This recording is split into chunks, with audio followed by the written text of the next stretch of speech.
ትልቅ ዕዳ ማለት አሁን ነው ያጀማ። ሶፊ ከፈኪ ጋር እንድትወዳደሪ አችም ለምን ብትሉ ፈኪ ምንም አለ ምንም ከኩያ ጋር ነው የሄደችው። ላኪን ሶፊ በፊት የዘራሽውን ነገር ማጨድ ግድ ይልሻል። እኛ ስንመክርሽና ስንልሽ አይ በገዛ ህይወቴ ማንም አያገባውም ብለሽ የለ እንዴ? ስለዚህ ሰው ገበሬ እኮ ያይኒ ዘርቶ ሲያጭዶ ከምሮ ይሰበስባል። ስለዚህ አንቺም የዘራሽውን ግዴታ መሰብሰብ ግዴታ አለብሽ። ስለዚህ አሁን ያዙ ይልቀቁኝ ምንድን ነው ትልቅ ዕዳ ወዴት ወዴት? በፊት የዘራሻትን አንድ ሳታስቀሪ መሰብሰብ ግዴታ ይላል። ስለዚህ አሁን በፊት ታይ ስንልሽ እኛ እንሳድበሻል እንደ በገዛ ህይወቴ በገዛ እንትን እያልሽ ወንድ ልጅ እኮ ነው ይሄ ልጅ ህፃን ነው። ስለዚህ ታይ ብንልሽ አይ በራሴ ህይወት በራሴ እንደዚህ ስላልሽ አሁንም ደግሞ ማንም የሚገባ የለ ማንም የነካሽ የለ። ስለዚህ ያዙ ይልቀቁኝ ከምትይ ዝም ብለሽ የዘራሻትን በስነ ስርዓት ብሰትሪ ይሻልሻል ነው የምለው። ያ ጀማ በመጀመሪያ አሰላሙ አለይኩም ወራህመቱላሂ ወበረካቱ። ውድና የተከበራችሁ ወደ ቻናል የቤተሰቦች እንዴት ናችሁ? ደህና ናችሁ ወይ? ከኔ ጋር አልሐምዱሊላህ በጣም ደህና ነኝ። እንደውም ክርስቲያናት ወንድሞቼ ሰላም ብያለሁ። ወደ ኢትዮጵያውያኖች በሀገር ቤት በውጭ የምትገኙ ሰላማችሁ ይብዛ። ሀገራችንን አላህ ሰላም ያደርግልን። ሁላችንም በዱዓ በጸሎት እንበርታ። ወደ ቤተሰቦቼ ለዚህ ቤት ደግሞ አዲስ የሆናችሁ ሰብስክራይብ አድርጉኝ፣ አይከፈልበትም። አበረታቱን። የመዳም ቅመሞችን ጥሩ ነገር ይዘን እንመጣል። ታው ግን አበረታቱን፣ ታው ልለምናችሁ ነው የምለው። ለቤቴ ደግሞ ከመጀመሪያ አንስቶ እስካሁን ድረስ ያላችሁ ከጎን የሆናችሁ አለንሽ አይዞሽ ነበረተሻል እያላችሁ በአስተያየትና በኮሜንት በሁሉም ነገር የምታበረታቱኝ እጅግ ከልብ አመሰግናለሁ። ዛሬም ነገም አይለይ ነው የምለው ብርታታችሁ እና ዛሬ የመጣሁበት በቃ ትልቅ ዕዳ ነው ያጀማ። ትልቅ ዕዳ ታውቃላችሁ። ዕዳ ገብተን ትንሽ ዕዳ እኮ አለው። የዕዳም ዕዳ አለ። ከዕዳም ዕዳ ለኪም ትልቅ ነገር አለ፣ የሚከብድ አለ። እና ዛሬ ትልቅ ዕዳ ነው ይዤ የመጣሁት። ሶፊ የምትባል ልጅ እንደምናውቃት ጎበዝ ጠንካራ ነበረች። ያሳለፈችው ህይወት እንኳን ለሷና ለእኛ እኮ ትምህርት ሰጥቶናል እንዴ። አሁን ደግሞ እንደዛ ብለን ታይ ከበፊቱ ተማሪ እንደዚህ ሁኒ ስንላት አይ በገዛ ህይወቴ አያገባችሁም ብላ እንደፈለገ ይዘርታለች። ስለዚህ ማን የዘራውን ማን ያጭዳል? ማን ይሰበስባል? እሷ የዘራችውን ራሷ አጭዳ መሰብሰብ አለባት ትላላችሁ ወይስ አትሉም? ትክክል ነኝ ወይስ ስህተት ነው?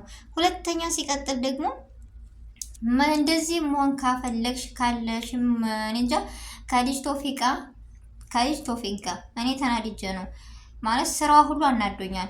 ከልጅ ቶፊቅ እንደዛ ከሆንሽ በኋላ ይሄ ልጅ እንደዚህ አድርገሽ መሄድም ካለብሽ ከሱ ጋር መንትን ማለትም ያኔ መመለስ ያለብሽን የድሮ ፍቅርሽን እንጂ አሁን ከዚህ የትንሽ ታናሽሽ ጋር እንደዚህ ሆነሽ ዛሬ እንደዚህ ብሎ ግልጹን ሲያወጣልሽ ያዙ ይልቀቁኝ ምን አስፈለገ? ፈቂም እንዳያችኋት አህሙን ትታ ከኢሳም ሄዳለች። የእሷ ይሻለኛል፣ እጅግ እጥፉን ይሻለኛል። ለምን ወደ ትንሽ ሳይሆን እኮ ያኔ እኩያ ጋር ነው ሁሉም ነገር የሚያምረውና ወደ እሷ ይሻላል። ትንሽ ከሷ ጋር ተወዳደር ያልኩበትን ምክንያት ያነ ነው። ፈኪና ሶፊ በምንም ነገር ሊወዳደሩ አይችሉም።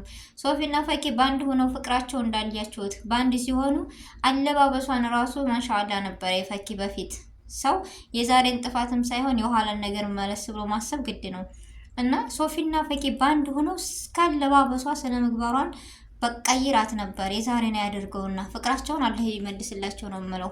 እና ፈኪ እንደዚህ ሆነ ጉድጉድ ስንል አንቺ ደግሞ አሁን እንደዛ ሆነሽ እኛ ስንመክረሽ እምቢ ብለሽ አሁን ላይ ምንድነው ያዙ ይልቀቁኝ እንዴ?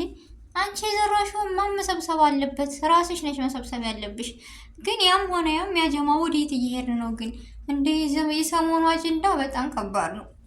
እናሳልፋለን በቃ በሶብር በምን እንጃ ቆየን ታገስነ፣ ግን የሚሆን ነገር የለም እየባሰ እንጂ። ፈኪም እንደዚህ መሆን ፈኪም መቼም አልጠብኳትም ነበር እኔ እንደዚህ ትሆናለች ብዬ። ጭራሽ እየዘፈነች መታለች። አሁን አላህ ሂዳያ ይስጣችሁ፣ ሌላ ምንም አልልም። እና ደግሞ ምን አለ ለኛ ስንት በቃ እንደው ሌላ ይቅርና እስኪ ሀገራችንን እየቀረጻችሁ ላኩልን። ሌላውን ተውት አንፈልግም። እኛ ሀገር የናፈቀን ሰው የናፈቀን የሀገር ናፍቆት አለብን፣ የሰው ናፍቆት አለብን። ዘና የሚያደርግ ነገር ሀገራችንን አስጎብኙን። ሌላው ቢቀር እኛ እንደዚህ እየተላለሳችሁ አዳሜ እየተጨባበጣችሁ እያላችሁ አንፈልግም። በቃን። ካሁን በኋላ ስነ ስርዓት ይኑራችሁ። ምንድነው እያስተማራችሁን ያላችሁት እንዴ? የሰው ልጅ እኮ መጀመሪያ ማሰብ መቻል አለበት ቪዲዮ ከመስራት በፊት የሆነን ቃል ይሄ ነገር ያስከፋል፣ ይሄ ነገር ለኋላ ምንድነው ብለን ማሰብ መቻል አለብን። ሶፊ እዚህ ጋር መጥተሽ ብታለቃቅሽ እኔ አልሰማሽም፣ በራሴ እንኳን እኔ ማንም አይሰማሽም። ለምን በፊት የሆንሽውን ነገር ራስሽ ያበላሽሽውን ራስሽ ማስተካከል አለብሽ። ስለዚህ እዚህ መጥተሽ ያዙ ይልቀቁኝ አትበይ፣ ራስሽ ነሽ ጥፋተኛው። ስለዚህ ከልጁ እኔ ምንም ነገር አልልም። ወንድ ልጅ ከሴት ፊት ካየ ምንም ማድረግ አይቻልም። ስለዚህ ራስሽ ስቀሽ ራስሽ እስከዛሬ እንደዚህ እየሆንሽ የታሻሸሽ መጥተሽ አሁን ላይ እንደዚህ ነው አልሰማሽም። መስሚያ ጥጥ ነው። እኔ በጣም አናዳችሁኛል። አሁን ላይ ፈኪም ቢሆን እንዳሁን በፊት እንደ በፊቱ ማንነትሽ ተመለሽ። ከዚህ አትበይ። በቃ አቋም ኑሮሽ ከአንድ ጋር ሆኒ። እኛ የምንወቀው እኛ የምንረፍ እንዴ በስንቱኛ በእናንተን እናድል እንዴ? ስንት ነገር አለብን፣ ስንት ሀሳብ አለብን። አሁን ላይ ግን ወዴት እያመራችሁ ነው ያላችሁት? ለእኛስ ምን ትምህርት እየሰጣችሁ ነው ያላችሁት? እንዴ ኡስታዝ ማዝማ ወዶ አይደለም ባለፈው እንደዚያ ያለው። እኔ እኮ አሁን ሚዲያው በቃ የሚያስጠላ ነገር እንጂ የሚያስተምር ነገር እየለቀቃችሁ አይደለም። እኛ ስንወዳችሁ በጉጉት እየጠበቅናችሁ ለኦዲየንስም ክብር ይኖራችሁ። እኔ ዛሬ እንደዚህ ስሜታዊ የሆኜ ነገር በቃ መጥቻ አላውቅም። ሁሌ እኔ ወዳቸዋለሁ ሁላቸውንም፣ ግን ዛሬ ላይ የሚሰሩት ስራ በጣም መጥፎ ነው። ሰው የሚወደውን ሰው ደግሞ በቃ መጥፎውን ነገር ሸፍኖ እወዳታለሁ ወይም አጠዋለሁ ብዬ አይደለም። መጥፎውን ነገር መናገር ግዴታ ስላለብኝ ነው። ለእኛ ምን እያስተማራችሁን ነው? የእናንተ ራሱ እንደዚህ ሆናችሁ በኋላ ብታለቃቅሱ መጀመሪያ አስባችሁ ለምን አሰሩም? ስንት የሚሰራ ሞልቶ ስንት የሚለቀቅ ሞልቶ እንደዚህ የሆናችሁ ሰው ወደ ሌላ ነገር ካስገባችሁ በኋላ እንዴት ነው መውጫው? በጣም አዝናለሁ። ስለዚህ አሁን ሶፊ እንደዚህ የምታለቃቅሰው ማን ሊያዝንልሽ ነው? ማንስ? በፊትኛ ተናግረናል እኮ እንደዚህ አኮኒ የሰው ልጅ ትምህርት አንድ አይል ሁለት ህይወት አስተምራሻለች። ስለዚህ ከዛ ለምን ነው የማትማሪው? መሄድም ካለብሽ በቃ እንደፈለግሽ መሆን ካለብሽ ደግሞ ከራስሽ ከእድሜሽ ጋር የሚሄድ ከማንነትሽ ጋር የሚሄድ መርጠሽ መሆን አለበት። ስለዚህ ሁለታቸውም እዚህ ጋር ጥፋተኛ ቢሆኑም የሚሰሩት ስህተት ነገር ቢሆንም ግን አንድ ጊዜ ፈኪ ጋር ትወዳደር ያልኩበት ምክንያት እኔ እዚህ ጋር ትክክል ነው። በደንብ ስሙኝ። ፈኪና እሷ በፍጹም አይገናኙም። ፈኪ ብትሄድም ከኩይ ዋጋ ነው ያጀማ። ይች ልጅ ግን ይሄን ልጅ እንደዚህ እንዴ ታናሽ እኮ ነው። እንዴት እንደዚህ ትሆናለች? ስንት የሚሰራ ሞልቶ ዘና የሚያደርግ ነገር ልቀቁልን። እንዲህ አይነት ነገር ካሁን በኋላ ቢሻችሁ እንጃ በጣም ነው የምደብሩት፣ በጣም ነው እንትን የምትሉት። ካሁን በኋላ እናንተ ራሱ እኔ ምን ብዬ የምናገረው ቃላት አጥሮብኛል። ሀቂቃ በቃ የሰውን ኦዲየንስ በቃ ክብር ይኖራችሁ እንዴ! የዚህን ያክል ምንድን ነው? በጣም ነው የሚደብረው። ካሁን በኋላ አቋም ኑሯችሁ ጥሩ ነገር ለኛ የሚያስተምር ነገር ልቀቁ።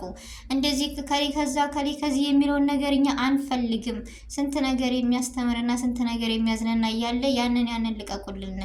እኔ ዛሬ ስሜታዊ ሆኜ ነው የመጣሁት። ቤተሰብ ስህተት ካለኝ እራሙኝ፣ በኮሜንት አሳውቁኝ። የዛሬው ቪዲዮ ይሄን ይመስላል ውድ ቤተሰቦቼ እና ጊዜያችሁን ሰዓታችሁን ሰጥታችሁ እኔ ጋር ስለነበራችሁ እጅግ ከልብ አመሰግናለሁ። በአዲስ ቪዲዮ እና በአዲስ ነገር እስከምንገናኝ ድረስ በያለንበት የዓለም ዳርቻ ሰላማችን ብዝት ትርፍ ይበልልኝ። ቪዲዮ ላይክ፣ ሼር ማድረጋችሁን እንዳትረሱ። አሰላሙ አሌይኩም ወራህመቱላሂ ወበረካቱ።